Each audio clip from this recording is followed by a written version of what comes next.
The story of Dr. Kildare. Whatsoever house I enter, there will I go for the benefit of the sick. Whatsoever things I see or hear concerning the life of men, I will keep silence thereon, counting such things to be held as sacred trusts. I will exercise my art solely. The story of Dr. Kildare, starring Ayres and Lionel Barrymore. Metro-Goldwyn-Mayer brought you those famous motion pictures. Now this exciting, heartwarming series is heard on radio. In just a moment, the story of Dr. Kildare. But first, your announcer.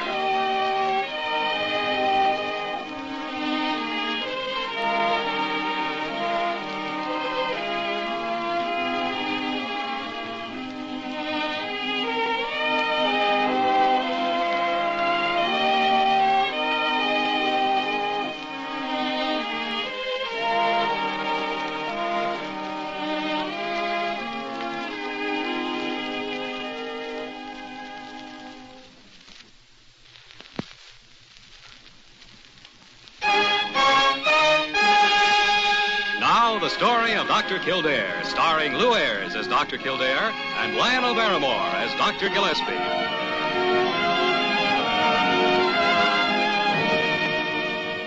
Blair General Hospital, one of the great citadels of American medicine. A clump of gray-white buildings planted deep in the heart of New York, nerve center of medical progress, where great minds and skilled hands wage man's everlasting battle against death and disease. Blair General Hospital, where life begins, where life ends, where life goes on. You know, this is the best time of the whole day, Jimmy. 10 o'clock in the evening. The everyday business of the hospital's all wound up. The night's crises haven't occurred yet. There's no time like it. One thing's certain, it's the only time of day that a doctor gets much chance to relax around here. I've been on the run since 7 o'clock this morning. Kind of peace and quiet settles down over the hospital. The symphonic stillness of the night. And the only sound against the silence is the far-off hum of the traffic in the streets. Excuse me, Dr. Gillespie, but I just thought I'd come... Parker, you idiot. Well... You bull in that china shop. Oh! Oh, don't just stand there. You've interrupted a highly poetic reverie of mine. Now what do you want? Well, I merely wanted to see if you needed me for anything else this evening. Parker, I have never needed you. It's only from the goodness of my heart that I even tolerate you. Well, I guess I earn whatever I make around here. I have often hoped that someday you would. But I suppose it's practically impossible to overcome a natural incompetence. Incompetence? Go on now. Get out, get out. Incompetence. After all I've done for you. Good night, Papa. Oh. Good night. After I've given the best years of my life. Why, of all the insulting, incompetence. You know, one of these days you'll get her mad enough to walk out on you, and then what? She'll never quit, Jimmy. Being insulted is the only emotional life that woman has. It's good for her. It keeps her endocrine glands working. And she loves it. Let's see now, where was I? Well, you'd gotten somewhere between the symphonic stillness of the night and the far-off hum of traffic. But now, if you'll excuse me, I think I'll get between 7 and 8 hours sleep. Good night, Dr. Gillespie.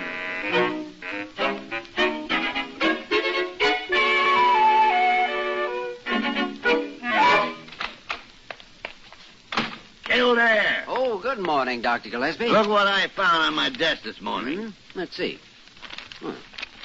Leonard Gillespie, comma, M.D., comma, Blair General Hospital, comma, New York City, comma, New York, period. My dear sir... Oh, never mind that stuff. Get to what it says.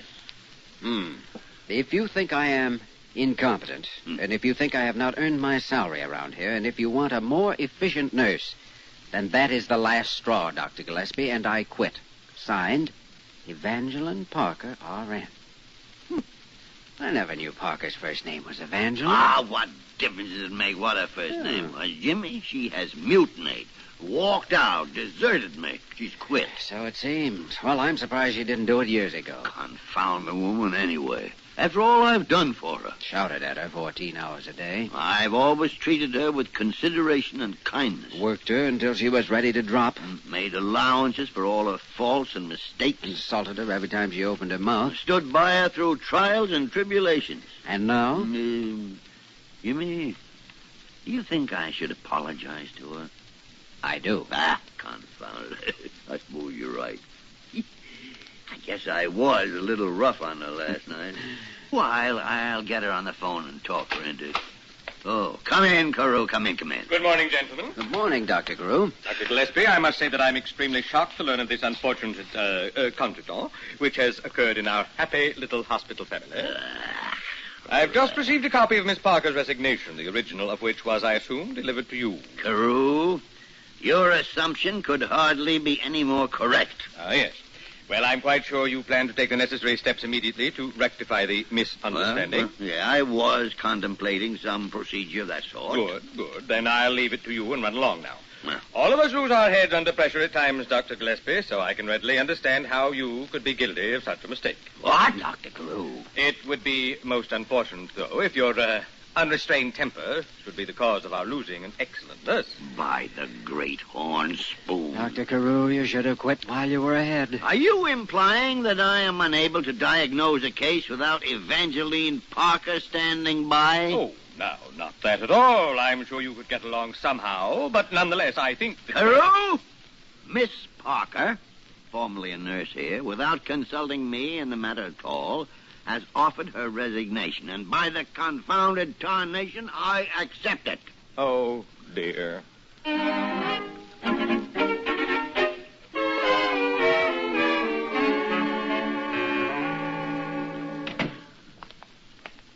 Good morning, Mr. Dockley. Oh, good morning, Dr. Kildare. And, well, Gillespie, finally condescending to drop in on me, are you? That's right, Jonathan. How do you feel? Terrible. Man could die here for all the attention he gets. Go on. You'll live another 50 years yet. Small credit to you if I do. And another thing. I want to know who assigned this new nurse. I don't like her at all. I want Miss Parker. Well, I'm afraid that won't be possible, Mr. Dockley. Why not? Well, 3 days ago, Miss Parker left our employment. Gillespie, you fired her. I did no such thing. She quit. Then you drove her away with that infernal temper of yours. Temper? Why, confound it, I never lose my temper. You're losing it right now. You're just a cantankerous old buzzard, same as I am. Never did understand how a sweet young girl like Miss Parker could put up with you. Jonathan, if Parker is a sweet young girl, then I am a mere stripling with down-covered cheeks. Never mind your downy cheeks. You get Miss Parker back here. She's a fine woman, fine nurse, reliable, capable. Would you say competent, Mr. Dockley? Competent? Yes, that's it exactly. She has a melodious voice and a great sense of humor. She has a voice like a foghorn full of gravel. And she's not only got no sense of humor, but she hasn't got any sense at all. And furthermore, she's not... Jonathan, take those covers off your head and listen to me.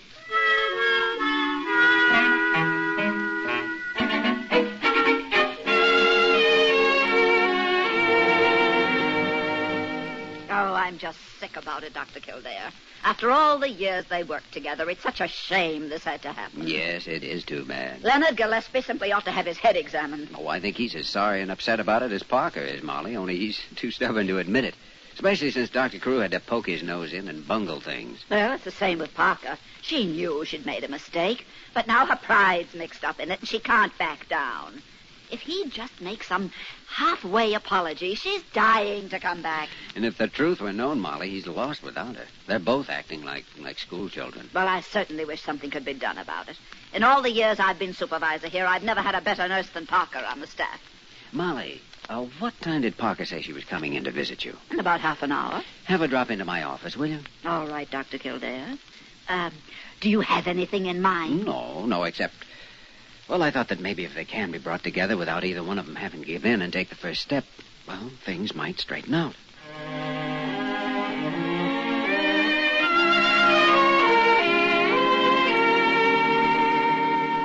Are you sure, Dr. Kildare? Did he really say that? Well, he said it by implication, Parker. He's been completely lost these few days you've been away. Irritable, downcast, blaming himself, I suppose. Well, I shouldn't have taken what he said so seriously, I guess. Of course, he really didn't mean it. Why, of course not. You know how he is. Well, I just don't know what I'd do away from this hospital, Dr. Kildare, but naturally I wouldn't stay on any place where I wasn't wanted. Well, you don't have any worries on that score, Parker. I heard him discussing you with one of the patients just this morning. Discussing me? What did he say about me? I can't remember the exact words, but he did mention your voice and your sense of humor. Oh, he's really awfully nice when you come right down to it. I don't know why Oh, come in, Dr. Gillespie. Kildare, Molly Bird said you wanted to see me about something highly important. But, good morning, Miss Parker. Good morning, Dr. Gillespie. You're, feeling well, I suppose? Oh, yes, thank you. I hope you're feeling well. Oh, yes, quite well, Miss Parker. Well, that's good. Yes, it is. Well, Like old times, isn't it, Dr. Gillespie? I mean, having Parker back with us. Well, yes, it is. Oh, are you coming back to work, Miss Parker? well, I would like to work for someone who respects my ability. Why, all of us here have the greatest respect for your ability. Then you don't think I'm incompetent? Incompetent? Oh, I never heard anything so ridiculous. But you said you thought... I said no such thing as utter nonsense. Then you really do want me back? Of course I want you back. Now, let's stop all this fiddle-faddle about it. Here, Parker, let me take your coat. I'm behind 4 days on the reports, and there are 2 case histories I can't even find. Oh, well, I know where they are, Dr. Gillespie. Now, just let me get this hat off and... Good morning, gentlemen. Oh, come in, Curl, come in. Dr. Gillespie, I've just been glancing over the... Why, Miss Parker. Good morning, Dr. Carew. Isn't it wonderful? I'm back at work. Well, Dr. Gillespie, I congratulate you for following my instructions and apologizing to Miss Parker. Following your instructions? Carew, I haven't apologized to anybody. Why, you did too, Dr. Gillespie. You said that Parker, shut up. What?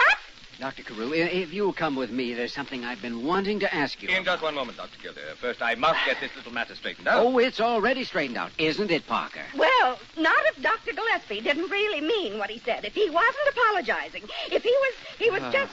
I was not apologizing, and don't stand there blithering like an idiot. Well, that does it. Finally, absolutely, and for the last time, I quit.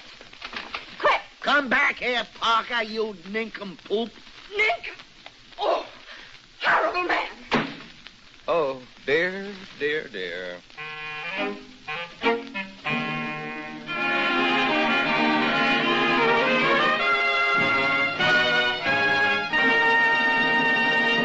We will return to the story of Dr. Kildare in just a moment.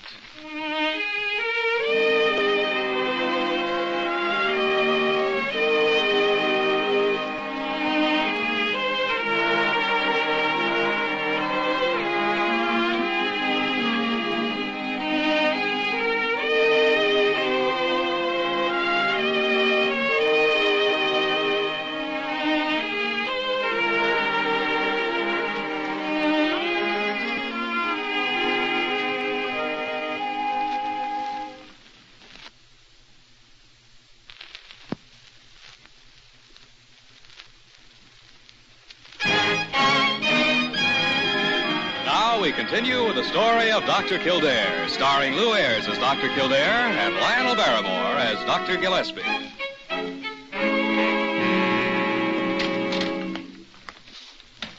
Good morning, Dr. Gillespie. Oh, come in, Kildare, come in. I'll be through here in a second. Oh, have you met Miss, what's your name? Miss Ebertson, Doctor. Oh, yes, you were in the orthopedic section, weren't you? That is correct, Dr. Kildare. I was transferred here this morning at 9:23. She's taking Parker, Miss Ebertson. Ebertson, yes. You have all the information on those sheets now? Suppose you fill out the rest of the reports, and then I'll check them over and sign them. I'm sorry, Doctor. but I believe the handbook states that diagnostic reports shall be made out only by the physician. Well, I merely want you to transfer the daughter from the sheets, and I intend to check the reports before they're filed. I believe the handbook is quite specific in the matter. Oh, confound it, Parker. It is now 11:31, so if there is nothing else, Doctor, I'll finish recording those daily charts. I expect to complete them at 1:07, at which time I presume you'll have additional work planned. Well, that's quite an efficient nurse you've acquired, Doctor. Efficient, Jimmy. She's a human handbook, topped off with a bundle of rules and a stopwatch. Not much like the good old days when Parker was here. She'd still be here if she wasn't so bullheaded. Well, I've got to run along. Better start planning some more work, though. You have to face that fireball in the arena again at 1:07.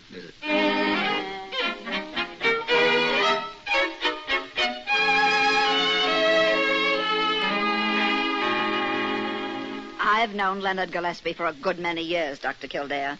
And I'm telling you, when he gets on one of his stubborn streaks, nothing can move him. I know, Molly. Gillespie, the greatest diagnostician in the world today, and yet here he is acting like a spoiled child. If only Carew hadn't butted in. He always brings out the contrariness in Leonard. Why, as far back as I can remember... Wait a second.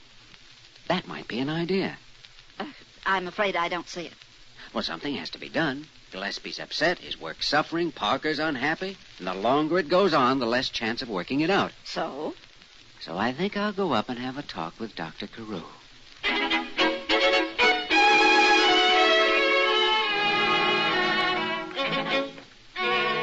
Well, I must say, I'm afraid I really don't understand you, Dr. Kildare. Precisely why are you congratulating me? Oh, you're being far too modest, Dr. Carew.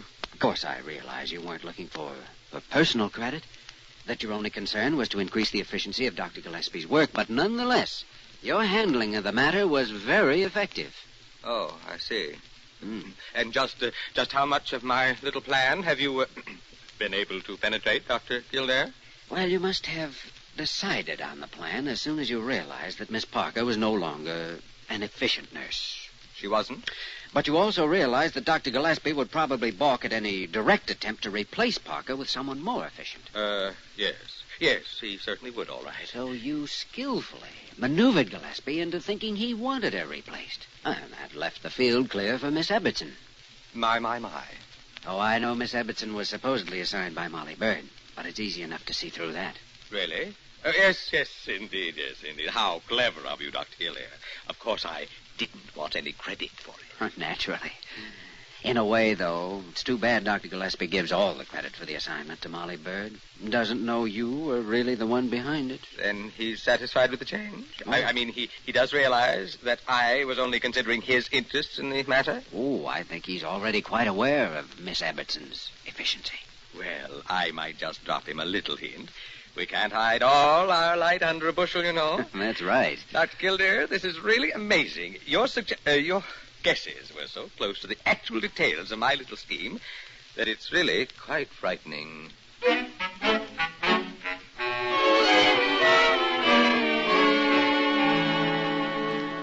Confound it, Jimmy. You've been sitting there staring at me for 5 minutes now. Go say something. Oh, I'm sorry, Dr. Gillespie. I guess I was thinking about poor old Parker. No doubt blaming me for the whole business. Oh, no. No, it's just one of those things, I suppose. Yeah. Well, what about poor old Parker? I was wondering if there wasn't some way we could help her. Financially, I mean. Oh, she must have money. She's bound to. I don't know. Of course, she did work very, very hard around here for so many years. She never was paid very much. Well, she'll have a choice of a dozen jobs better than this one. She hasn't so far. I understand she isn't working yet. Well, confound it, it isn't my fault. The old battle axe had any understanding at all, but she hasn't. I can't help it if she wants to act like a stubborn idiot. No, I suppose not. It is too bad, though. Because there's a possibility, of course, that you may have been used by somebody. You know, taken in. What? Look, Suppose Dr. Carew decided he wanted Parker replaced by a more efficient nurse. Hmm? Now, if he were really smart, wouldn't he go about it by pretending just the opposite, by provoking you into getting rid of Parker? By the great horns. Well, of course he would. And that's exactly what he did, too. Well, I don't really know that's what happened. It was only an idea. Jimmy, I thought right along there was something behind this. I knew somebody was to blame for it. Why, that conniving, underhanded little pipsqueak. Well, good afternoon, gentlemen. Why, Dr. Carew, we were just talking about you. About me? Oh, dear, nothing I shouldn't hear, I hope. Well, to be more exact, we were talking about the replacement of Miss Parker with this new nurse. Ah, yes, indeed. And has Miss Ebbetson proved herself to be efficient, Dr. Gillespie? Obnoxiously so. Ah? What a delightful way to put it. She is probably the most efficient nurse I've ever been given the opportunity to work with. Yes, it would seem that Molly Bird made an excellent selection. Ah, me, such is life. So it's Molly Bird who's getting all the credit in this little affair. And is somebody else responsible, Carew? Well, since you've about to ferret me out, I suppose I may as well make a little confession. Good. Then I won't have to use torture. It wasn't Molly Bird at all. I'm the one who planned the whole thing. Carew. Yes, Dr. Gillespie? You phony, fat-headed, imbecilic little popinjay. Police! How many times have I told you never to interfere in my department? But I thought you were... I Butting in here and firing the best nurse I ever had. I fired her. I ought to walk out of this hospital and stay out of it. But Kildare, phone Parker and have her get over here right away. She's as much a victim of this schemer as I am. Oh, dear. Oh, dear. Well, it's too bad, Dr. Carew, but that's the way things go sometimes. The best laid plans of mice and men, you know. I still think it was a clever idea.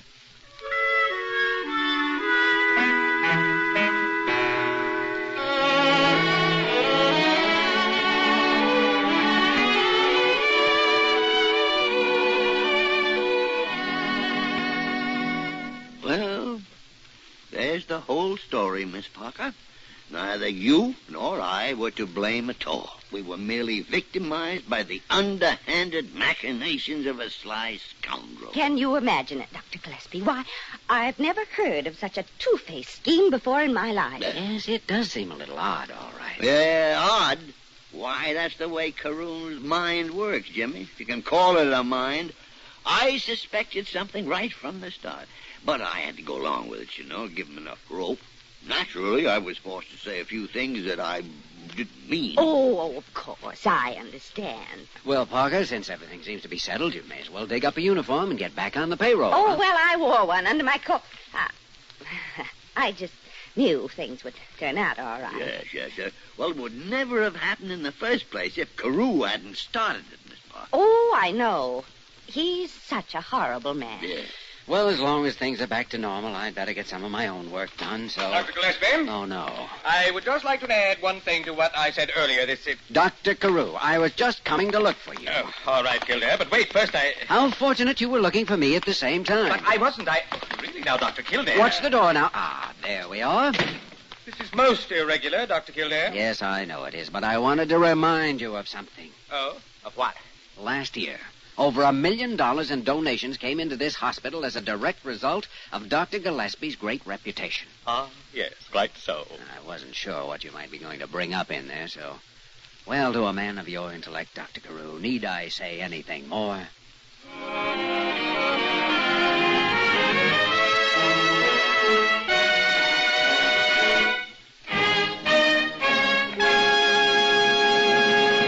In just a moment, we will return to the story of Dr. Kildare.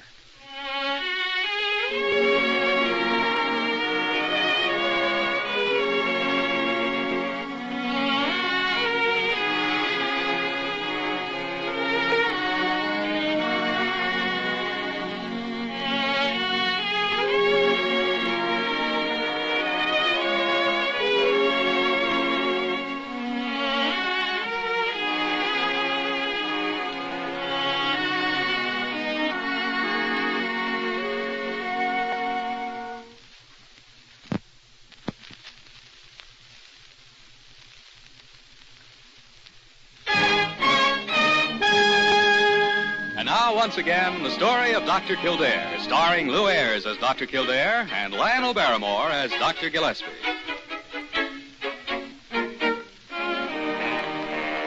Well, good morning, Dr. Kildare. Oh, hello, Molly. Heading the same way I am? I'm going down here to Gillespie's office, if that's... So am I. Let's go. Well, I suppose things have settled back to normal now between him and Parker. Not so sure. Getting along all right together, but on such a politely formal basis that it's like walking on eggs. Oh, no. Sure. They spend half their time exchanging compliments. He's still calling her Miss Parker. On that sort of a basis, one wrong word from Carew could blow the whole thing sky high again. Yeah. Isn't much like the rough and tumble setup they've always had before. Yeah, maybe things... here we are. Well, confound it, Parker. Don't just stand there like an idiot. Well, Wait a second, Molly. Even a moron would know better than to do a thing like that. Well, I guess everybody makes mistakes sometimes. Yeah, but you are the only human being I ever saw who managed to make them all the time. Oh, horrible man. Oh, well, Molly, I think we can stop worrying. Everything's going to work out all right.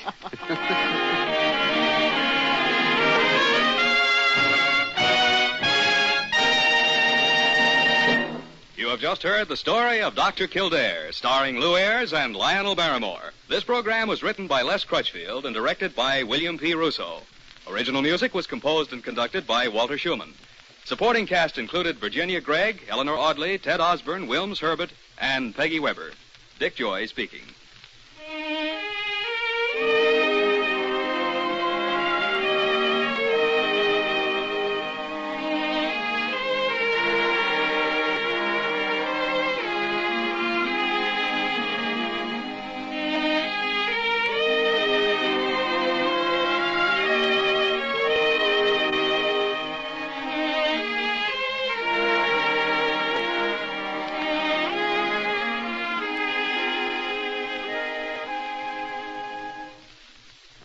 Brought you those famous motion pictures. Now this exciting, heartwarming series is heard on radio. In just a moment, the story of Dr. Kildare. But first, your announcer.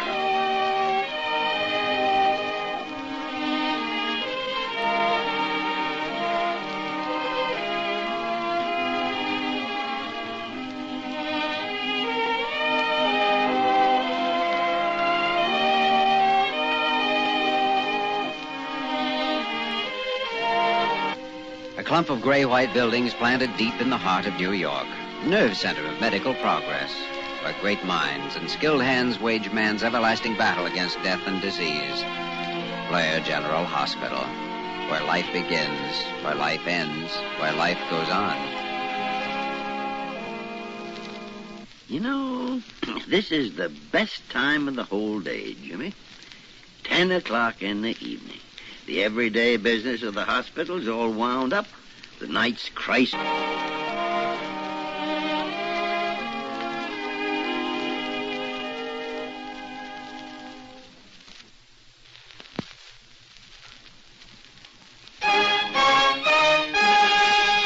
Now the story of Dr. Kildare, starring Lou Ayres as Dr. Kildare and Lionel Barrymore as Dr. Gillespie.